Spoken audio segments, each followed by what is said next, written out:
It's been a smooth ride in the stock market this year, but we shouldn't let that fool us. Being prepared for the possibility of the return of volatility on today's Fastest 4 Minutes in Finance. Well, hello again, I'm Scott Inman. The Summer Olympics are in full swing in Tokyo. I always experience a little extra national pride during this time, and I always watch in awe at the amazing athletes from every country. When I watch, I'm always amazed at how flawless their performances are, for the most part. Something rarely goes wrong. These are elite athletes who've trained and have unbelievable talent. But once in a while, they do make a mistake, and when they do, it's a big story.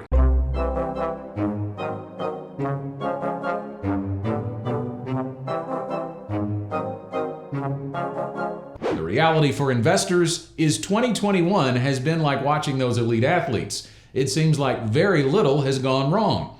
Take a look at this chart from LPL Financial. There hasn't been a 5% pullback in the S&P 500 since last October, meaning there hasn't been a single one in 2021. In an average year, there are 3 of them. Only 6 times since 1950 has there not been a 5% pullback in the calendar year. Now take a look at this chart. This shows 10% corrections since 1950. The S&P 500 has averaged 1 a year, although they are less common year to year.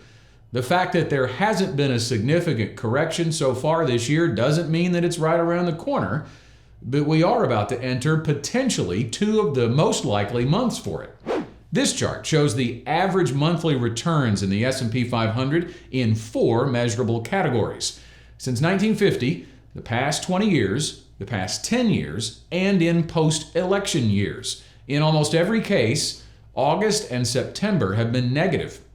Now, nobody ever wants to see the market go down, and they don't want to see their investments lose value, but the truth is it happens, and it is most often not really a cause for concern. Keep in mind, the market is up around 90% off its lows of March 2020. So even a 10% pullback wouldn't really be a reason to panic. So what could cause one?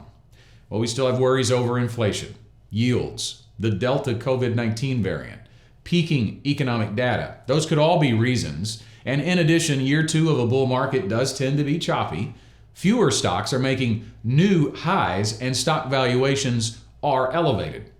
But we believe the bull market is still going strong. Earnings are up huge year over year, and economic data is still strong. Even when those Olympic athletes stumble, many times they are able to recover and still reach the medal stand. There's no reason to think a 5% or even a 10% correction will keep investors from doing the same in the long run. Thanks for watching.